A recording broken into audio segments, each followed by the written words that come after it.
Chapter 1 Mystery Girl. It all began on a beautiful spring morning in a village called Whistler in Canada.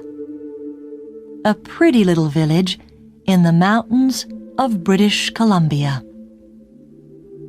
There was a cafe in the village with tables outside, and at one of these tables sat a young man.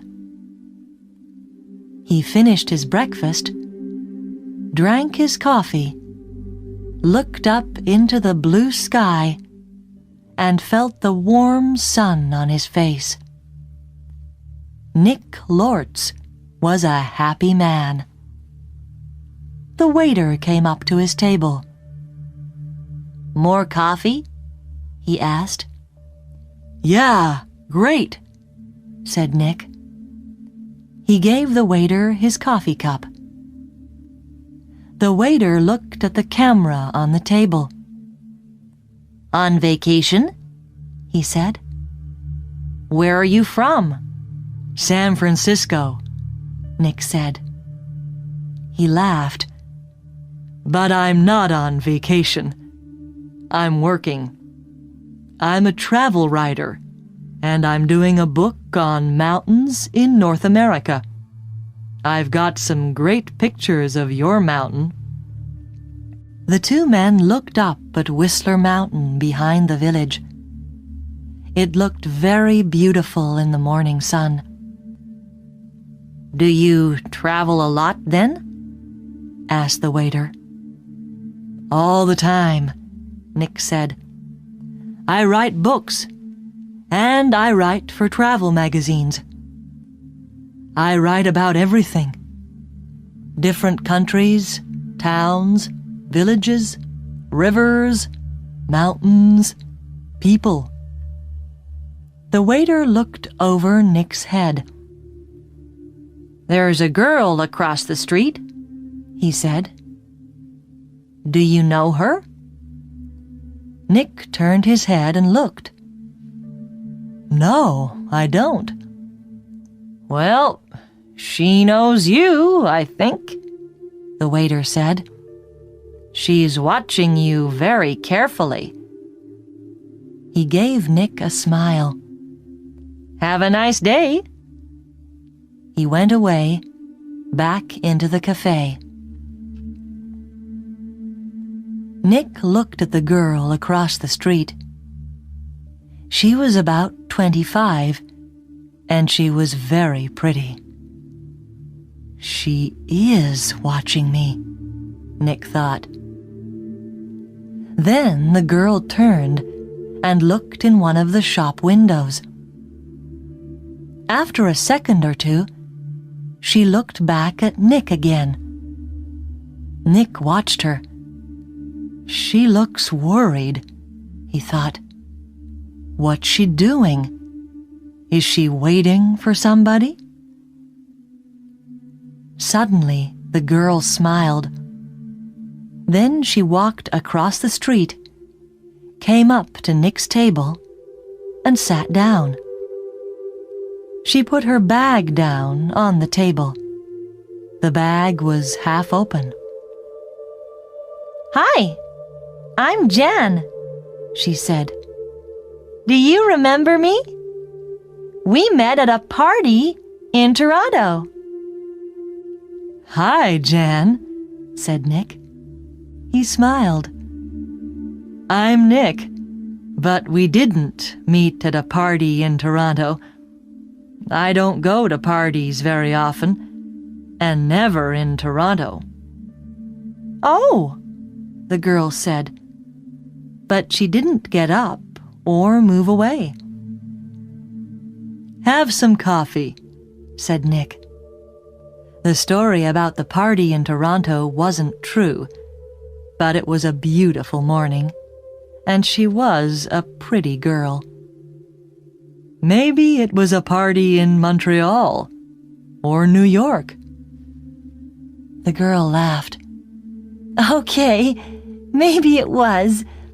And yes, I'd love some coffee."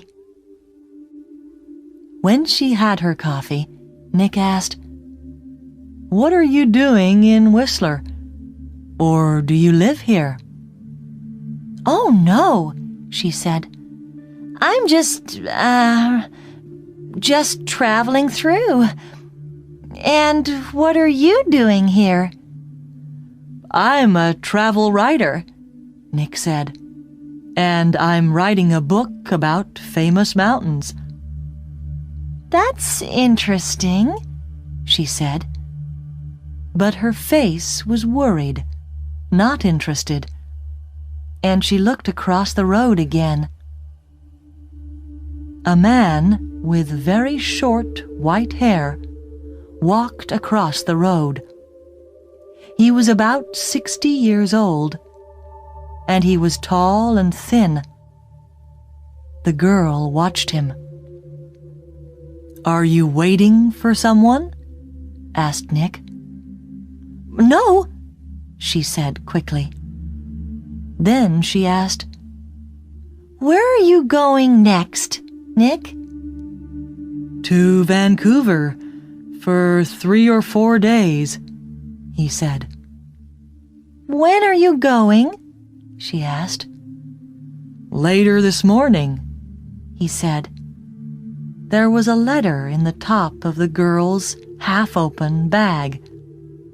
Nick could see some of the writing, and he read it because he saw the word Vancouver. "And we can meet at the Empress Hotel, Victoria, Vancouver Island, on Friday afternoon." So she's going to Vancouver too, he thought. Suddenly the girl said, "Do you like movies?" "Movies? Yes, I love movies," he said. "Why?" "I know a man, and he loves movies and going to the cinema," she said slowly. "People call him Mr. Hollywood." She smiled at Nick. "Can I call you Mr. Hollywood too?" Nick laughed. "Okay," he said. "And what can I call you?" She smiled again. "Call me Mystery Girl," she said. "That's a good name for you," said Nick. Just then, the man with white hair came into the cafe. He did not look at Nick or the girl, but he sat at a table near them. He asked the waiter for some breakfast. Then he began to read a magazine. The girl looked at the man, then quickly looked away again. "Do you know him?" Nick asked her. "No," she said. She finished her coffee quickly and got up. "I must go now," she said. Nick stood up too. "Nice to—" he began, but the girl suddenly took his face between her hands and kissed him on the mouth. "Drive carefully, Mr. Hollywood. Goodbye," she said with a big, beautiful smile. Then she turned and walked quickly away. Nick sat down again and watched her. She walked down the road and into a big hotel. Now what, thought Nick, was that all about? The man with white hair watched Nick and waited. After 4 or 5 minutes, Nick finished his coffee, took his books and his camera, and left the cafe. His car was just outside the girls' hotel. and he walked slowly along the street to it. The man with white hair waited a second, then quickly followed Nick.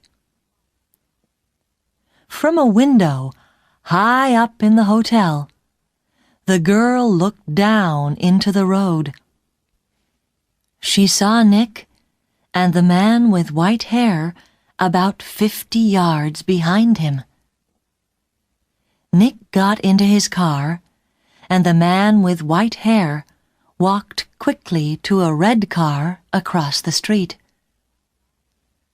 5 seconds later, Nick drove away in his blue car, and the red car began to follow him. When the girl saw this, she smiled, then went to put some things in her travel bag. Chapter 2. A Hand in the Back. That evening, in his hotel room in Vancouver, Nick could not stop thinking about the girl in the Whistler Cafe. Why did she come and sit with him? She didn't know him, and that story about a party in Toronto wasn't true, and she was worried about something. But what? And that kiss! It was nice, of course, but why did she do it? Maybe she liked my face, Nick thought, or my brown eyes. But I'm not going to see her again, so it doesn't matter. Forget it. He put some money in his pocket and went downstairs to the hotel restaurant. But there were no free tables, so he walked down to Gastown and found a restaurant there. After dinner, he went for a walk. Vancouver was a friendly city, and Nick liked walking through Gastown and Chinatown, looking in the shops and watching the people. It was nearly dark now, and it was a busy time of the evening. There were a lot of cars and a lot of people. After a time, Nick began to walk back to his hotel. He came to a busy street and waited with a small crowd of people to go across. A tall woman in a blue dress stood next to him. She turned and smiled at him. "It's the first warm evening of spring," she said. "It's nice to be out after the long, cold winter." "Yeah," said Nick. "It's great. It's—" Suddenly, there was a hand in his back, and the hand pushed Nick into the road. Nick fell on his face in front of a big, green car.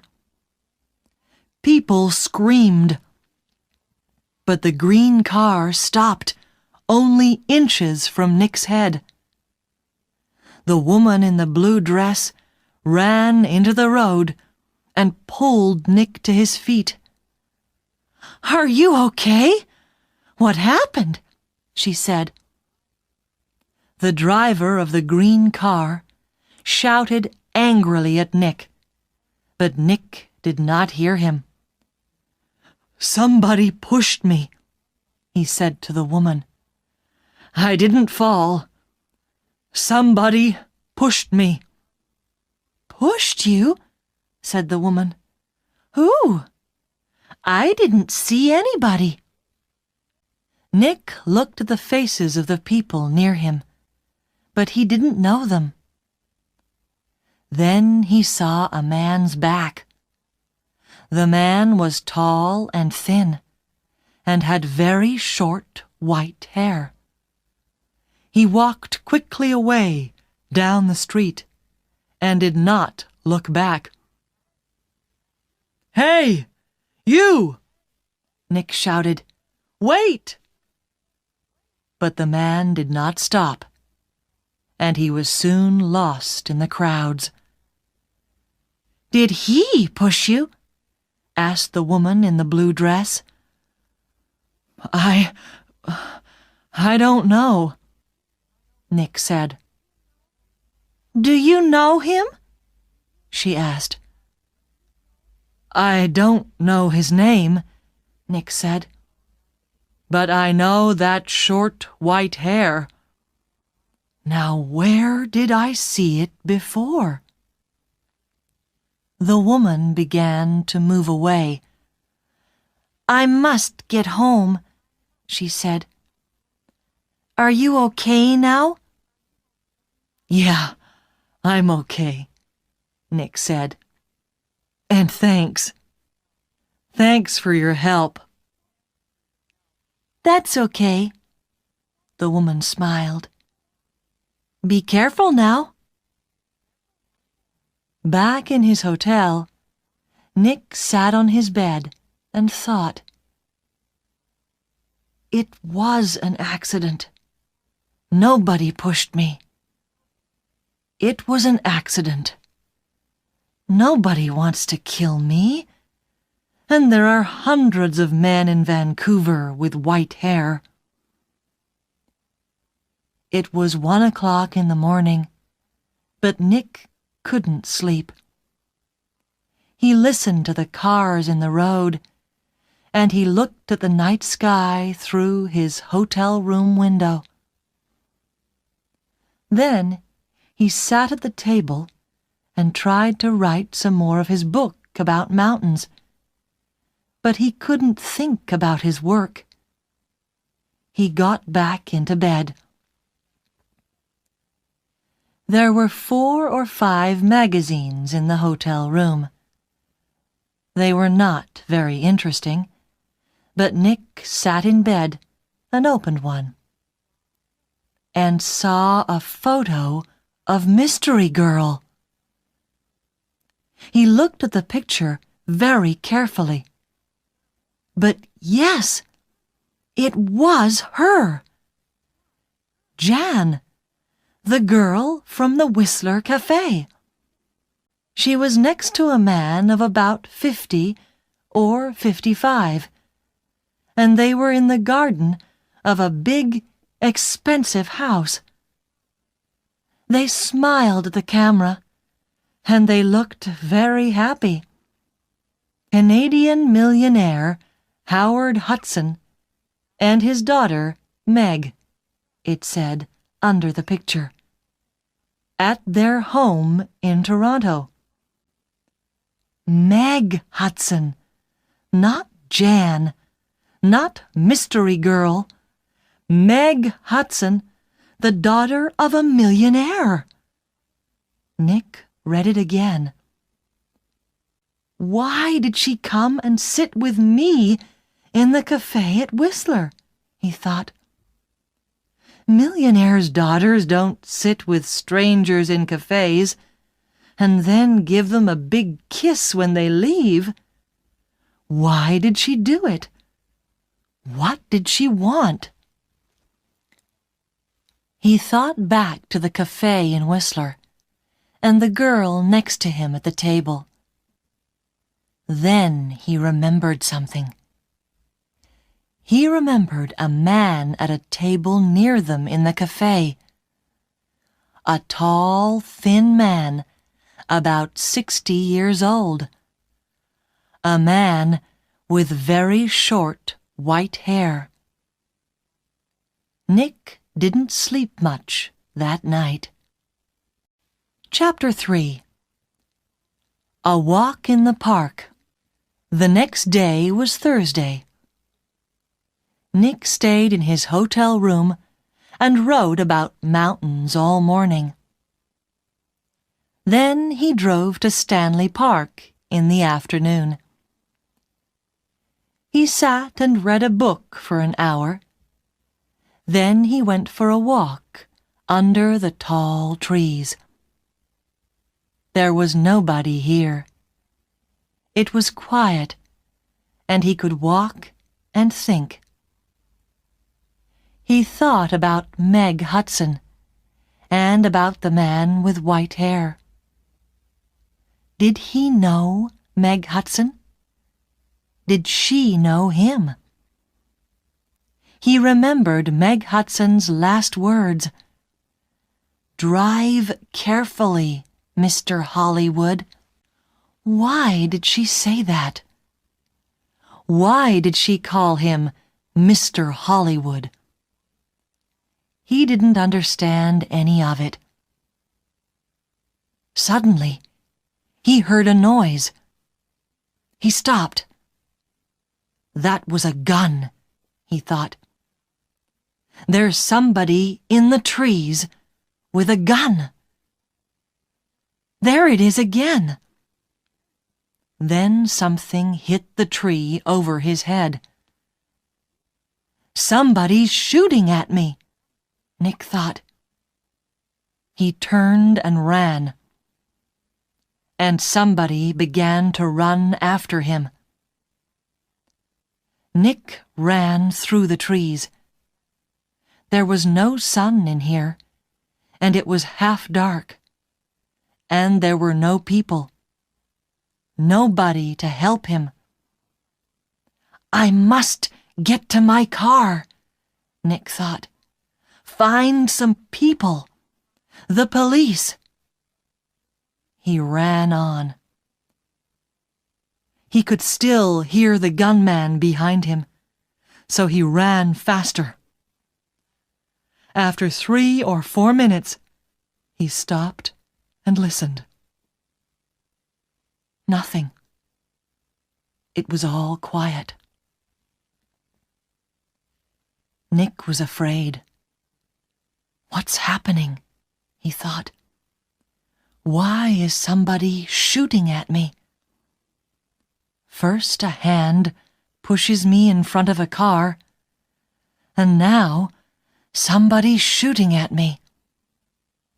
He waited another second or two, then walked quickly back to his car. He was very careful. He looked and listened all the time.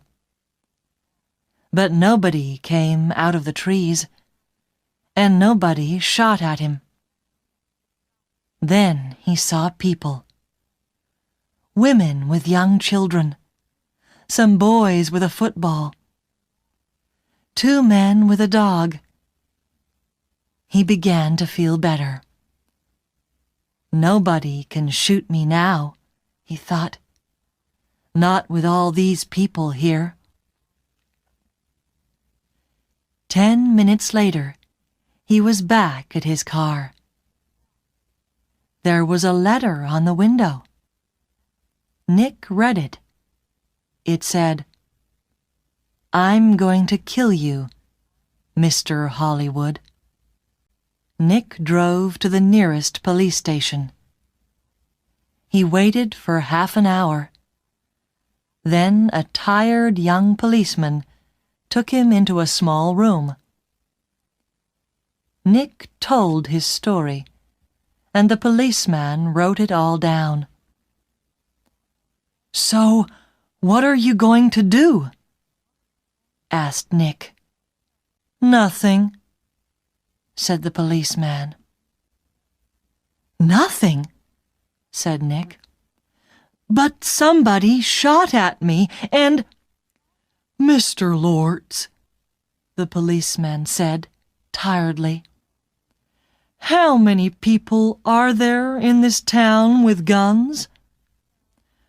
"I don't know," said Nick, "but you didn't see the gunman.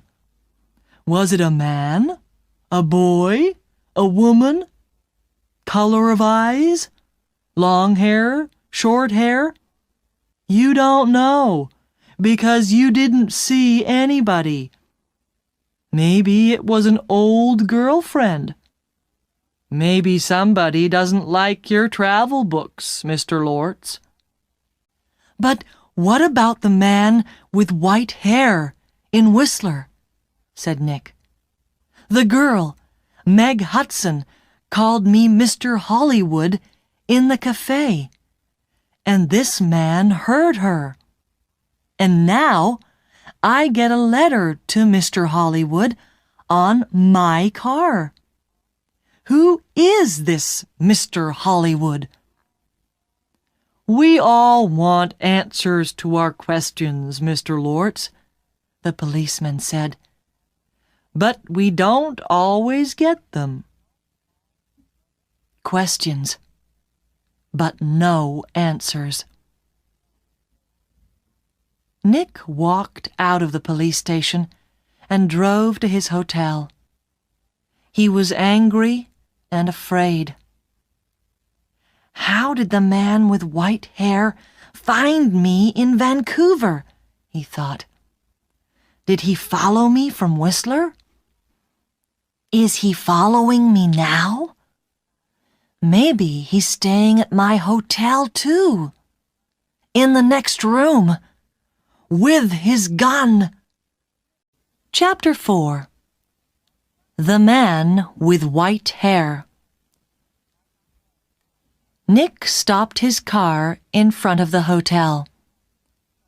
He looked carefully before he got out, but there was nobody with white hair near the hotel. He half ran through the hotel doors and went to the desk inside. I'm looking for a man with very short white hair, he said to the woman behind the desk. He's staying here, I think. He's about 60 years old, and he's tall and thin. The woman did not look very interested. There are a lot of visitors in the hotel, she said. Do you know his name? No, I don't, Nick said. He's, a friend of a friend, you see. He arrived in Vancouver yesterday, and I must find him. It's very important. Please help me. The woman looked at him. There are 350 rooms in this hotel, she said, and maybe 30 or 40 men with white hair. How can I remember all their names? She turned away to answer a telephone call. Nick walked away from the desk. A drink, he thought. I need a drink. He went into the hotel bar, got a drink, and sat down at a table. So, what do I do now? He thought. And then he remembered something. A letter in the girl's half-open bag in the Whistler Cafe. And we can meet at the Empress Hotel, Victoria, Vancouver Island, on Friday afternoon. And tomorrow was Friday. I'm going to Victoria, on Vancouver Island, he thought. To the Empress Hotel. Nick had dinner in the hotel that evening. He finished eating and got up from his table and saw the man with white hair. Nick moved quickly. The man was at the hotel desk. Nick could see the white head above the other heads near the desk. Excuse me, said Nick. He pushed past the people in the hotel restaurant. A small boy ran in front of him, and Nick ran into him. The boy and Nick fell down on the floor. The boy began to cry. Hey! said a woman behind Nick. I'm very sorry, said Nick. He got up and helped the boy to his feet. Are you okay? He asked the boy. Be more careful next time, said the woman. Nick moved away quickly, but when he looked back at the hotel desk, he couldn't see the man with white hair. He pushed through the crowd of people. "That man!" he shouted at the woman behind the desk. "That man with short white hair! Where did he go?"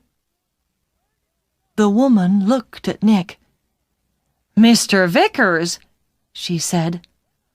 "I don't know." "Vickers? Is that his name?" said Nick. "What's his room number?" "I'm sorry, I can't tell you that," the woman said. "But I need to," began Nick. The woman turned away to answer the telephone. After a second or two, Nick went upstairs to his room. Vickers, he thought. Does Meg Hudson know Mr. Vickers? I need some answers, and I need them quickly.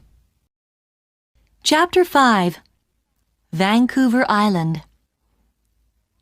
Tawasin was about 23 miles south of Vancouver. Nick drove there in his car the next morning for the 1 o'clock ferry to Vancouver Island. Every 5 minutes, he looked behind him. The road was busy. Black cars, white cars, red cars, green cars. Maybe Vickers was in one of them. At Tawasin, Nick drove his car onto the ferry. There were a lot of cars and crowds of people. Nick got out of his car and walked up and down the ship. He looked for a man with white hair, but he didn't see one. Soon the ferry began to move, and Nick felt better. He found the ferry restaurant and got something to eat. More people came in. Nick looked at the faces of all the older men. Some had hats on, so he looked for somebody tall and thin, but there was nobody. Maybe he's not on the ferry, Nick thought. Maybe he's back in Vancouver. Later, Nick walked around the ship again. Once, he thought he saw the man with white hair in the crowds, but he could not be sure. 90 minutes after leaving Tawasin, the ferry arrived at Swartz Bay on Vancouver Island, and Nick went back down to his car. Swartz Bay was 20 miles north of Victoria. Nick drove quickly, and again looked behind him every 4 or 5 minutes. Once, he saw a red car about 200 yards behind him. Did I see that car on the road from Vancouver to Tawasin? He thought. He drove more slowly, but the red car still stayed 200 yards behind him, and Nick couldn't see the driver's face or hair. Soon, he was in the busy streets of Victoria, and Nick didn't see the red car behind him again. Victoria was a city of gardens and beautiful old buildings. Nick liked Victoria very much, but today he wasn't interested in gardens or buildings. He found the Empress Hotel, went inside, and walked across to the desk. "Can I help you?" a young man asked Nick. I'm meeting a friend here this afternoon," said Nick. "Miss Hudson." "Hudson," said the young man. "Wait a minute." He went away and came back. "Sorry, but there's no Miss Hudson staying here." Nick took something from his pocket. It was the photograph of Meg and her father, from the magazine. "This is her," he said. The young man looked at the picture. "Oh, right. You mean Howard Hudson's daughter," he said. "She's not staying here, but I saw her 10 or 15 minutes ago. She was with somebody, a man. He asked me about the tea room." "The tea room," said Nick. "Where's that?" The man with short, white hair was tired. He couldn't sleep, and he couldn't eat. He thought about only one thing all the time. He drove and he watched, and he waited, and he followed. When he drove into Victoria, the streets were busy, and suddenly he lost the blue car in front of him. Angrily, he drove around the city, past all the big hotels. "I must find him," he said. "I must do it. Today."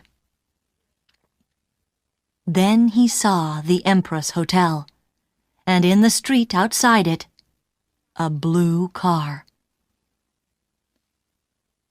He drove past the hotel, left his car, and ran back down the street. He went across the road and walked past the downstairs windows.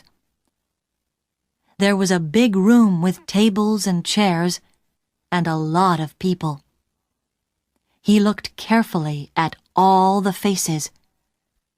"There she is," he said suddenly. There were 2 men with the girl. He couldn't see their faces, only the backs of their heads, but one of the men was in a green shirt. "Mr. Hollywood," the man said, and smiled.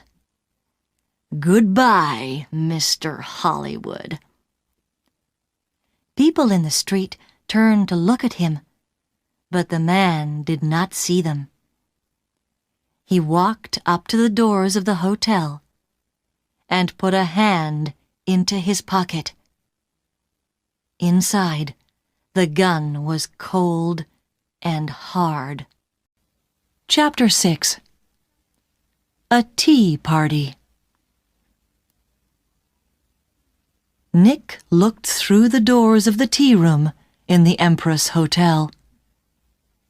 Meg Hudson sat at a table with a man.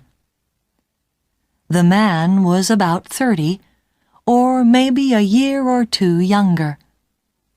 He was tall and brown from the sun. He wore a white shirt, white trousers, and white shoes. He said something to Meg, and she laughed. She looked very happy. A waiter came up to Nick. "Can I get you some tea?" he asked. "No thanks," said Nick. "I'm with the 2 people over there." And he walked across to Meg's table. "Hello, mystery girl," said Nick. "Remember me? We met at Whistler. Your name was Jan then, but maybe today it's Meg Hudson." Meg Hudson looked up at him. "Oh!" she said, and her face went red. "Who is this, Meg?" asked the man. This is Nick," said Meg. "He's a writer. Nick, this is Craig Winters." "Sometimes called Mr. Hollywood," said Nick. "Maybe. But how did you know that?" asked Craig Winters. "I guessed," said Nick. "And I think I'm beginning to understand. Can I ask you a question, Mr. Winters? Does somebody want to kill you?"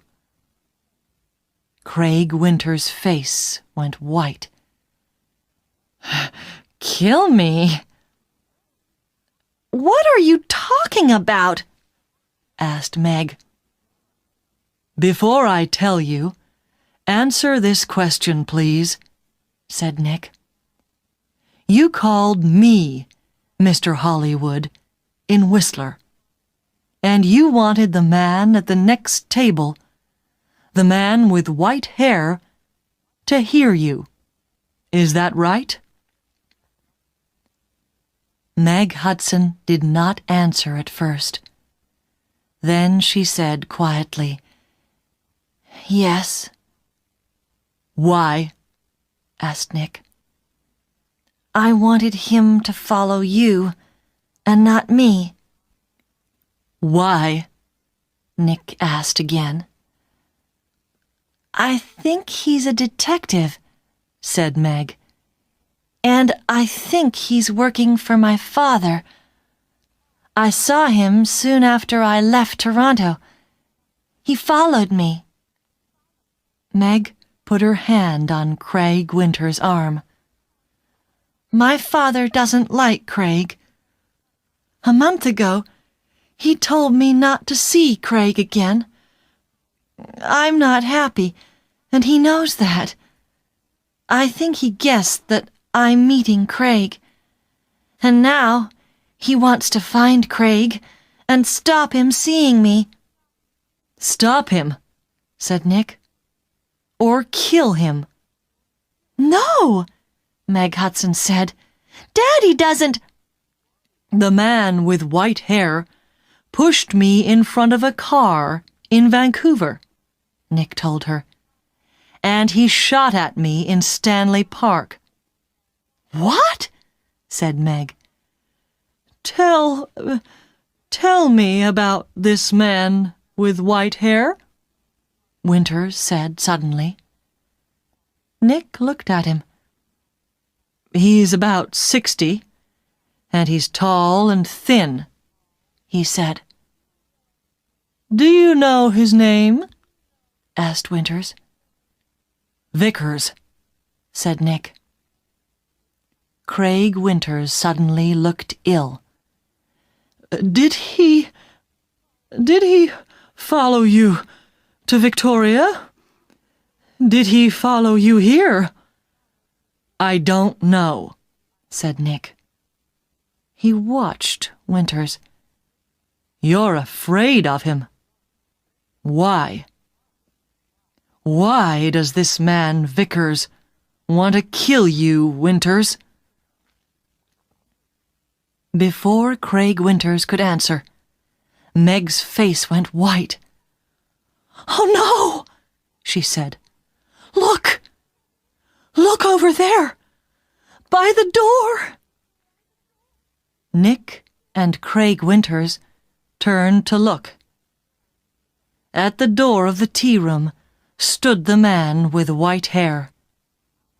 He looked up and down the room, and then he saw them and began to walk across to their table. His hand was in his pocket. For a second or two, the three people at the table did not move. Then Craig Winters jumped to his feet. "That's Mr. Hollywood!" he screamed. "That man there!" And he pointed at Nick. The man's hand came out of his pocket with a gun. "This is for Anna!" he shouted. Nick moved very fast. The tea table went over, and Nick was down on the floor in a second. The shot went over his head, and Meg screamed. At the same time, Craig Winters shouted out and put a hand on his arm. There was blood on his white shirt. Then more people began to scream, and 2 waiters pulled the man with white hair down onto the floor. "Get the police!" somebody shouted. Chapter 7. At the police station. It was 7:30 p.m. Nick and Meg were in a room at the police station. The man called Vickers was in a different room with 3 detectives. There was a doctor with him, too. Craig Winters was at the hospital. The door opened, and a detective came in with 2 cups of coffee.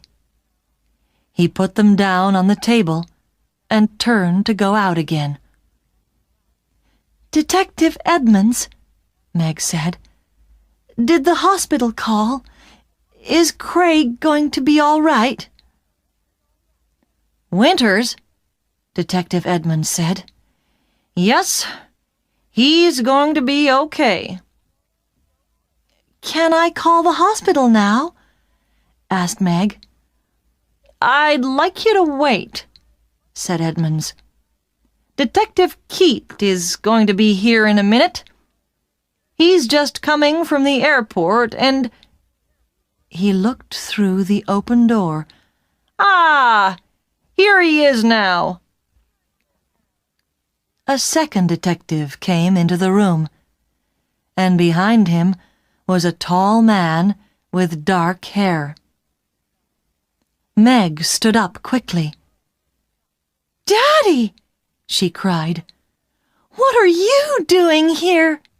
"The police called me," said Howard Hudson, "and I flew here at once. Detective Keat met me at the airport. Now sit down, Meg. I want you to listen to me." He did not look at Nick. Meg sat down, and her father took her hands. "Meg, last week, Johnny Vickers came to my house. He wanted to talk about his daughter. You remember Anna, Meg? 3 months ago, she jumped off a bridge in Boston and died. She was young, beautiful, rich, and she didn't want to live. Why? Because she loved a man, and the man took her money, ran away, and left her. And the man was called—" "No!" said Meg. "No!" "Yes, Meg. Yes. He was called Mr. Hollywood." "No!" shouted Meg. She began to cry. "That's right, Miss Hudson," said Detective Keat quietly. "To you, he gave the name Craig Winters. When Anna Vickers knew him, he was Carl Windsor. But he liked all his, girlfriends to call him Mr. Hollywood. He took nearly $50,000 from Anna Vickers, and there was a girl before that." "No, it's not true!" Meg shouted. "It is true, Meg," said her father. "Winters Windsor gets all his money from rich men's daughters. Johnny Vickers loved his daughter. He went to her house in Boston after she died. He read her letters and learned about the money and the name Mr. Hollywood. And when he came to my house, I told him about you, Meg. I said, my daughter's got a new boyfriend, and she calls him Mr. Hollywood. I don't like him, but I can't stop her. She's going away to meet him next week, I think. What can I do? Johnny put his hand on my arm, and he said, Don't be afraid for your daughter. I'm going to find that man and stop him. Meg said nothing. Her face was very white. For a minute or two, nobody spoke. Then Detective Edmonds said, Vickers told us all about it, Miss Hudson. He followed you to Whistler and saw you with... Nick began to understand. With me, in the cafe, and Meg called me Mr. Hollywood. Howard Hudson looked at Nick. You're the travel writer guy, right? Lortz. Nick Lortz, said Nick. Vickers nearly killed me. He shot at me twice and... But Howard Hudson was not very interested in Nick. He looked at his daughter again. How much money did you give him, Meg? He said. I gave him $25,000, said Meg. Only for 2 or 3 months, he said. Then he... She began to cry again. Well, you can say goodbye to that money, said Hudson angrily. What's going to happen to Vickers? Nick asked Detective Edmonds. Hospital, I think, said Edmonds. Okay, he shot at you, and about 50 people saw him. But he's not a well man. The doctors are going to put him away in a hospital. Howard Hudson stood up. Okay, Meg, I'm going to take you home. My plane is waiting at the airport. Meg followed her father to the door. Then she remembered Nick and turned. I'm sorry, she said. I got you into all this. I called you Mr. Hollywood. That was wrong. But I didn't know. It's okay, said Nick. You know everything now. And it's better to learn it now and not later. $50,000 later. Chapter 8. A Nice Smile. Nick took the evening ferry back to Vancouver. He was tired and hungry, so he went down to get some dinner in the ferry restaurant. The restaurant was busy, and there was only one free table. Nick sat down quickly and began to eat. I must get back to work tomorrow, he thought, and forget about millionaires' daughters and men with guns. Excuse me, somebody said. Can I sit with you? Nick looked up. There was a pretty girl next to his table. He got up. It's okay, he said, You can have this table. I don't want it. And he began to move away. Please don't go, the girl said. Stay and finish your dinner. She smiled at him. It was a nice smile. But Nick knew all about nice smiles. I'm not hungry, he said. And he walked quickly out of the restaurant.